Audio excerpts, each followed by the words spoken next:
6 வருஷம் ஜெயில இருந்துட்டு வந்த ஒரு ரவுடியோட பெர்ஸ்பெக்டிவ் ஒரு குட்டி குழந்தைனால மாற்ற முடியும்னா இங்க சின்னவங்க பெரியவங்கன்ற கான்செப்டே தவிடுபடி ஆகுதுல்ல.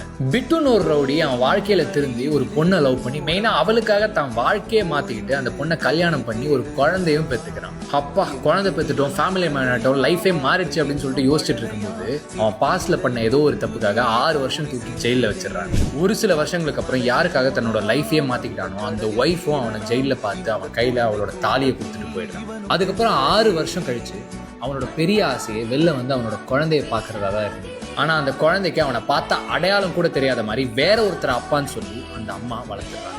இதை கேட்டு கொலை வெறியில சுத்திட்டு இருந்த பிட்டு ஒரு சின்ன குழந்தை கிட்ட இருந்து தான் ஆசாசையா வளர்த்த நாயை பிரிச்சு கூட்டிட்டு போறத பாக்குறான். அதுக்கப்புறம் அதே குழந்தை அந்த நாய் வேற ஒருத்தரோட ஹாப்பியா இருக்கிறத பார்த்ததுக்கப்புறம் எனக்கு அந்த நாய் ஹாப்பியா இருந்தா போதும் அப்படின்னு சொல்லிட்டு சொன்னதை கேட்டக்கப்புறம் பிட்டு தன்னோட குழந்தையும் எங்க இருந்தாலும் சந்தோஷமா இருக்கட்டும்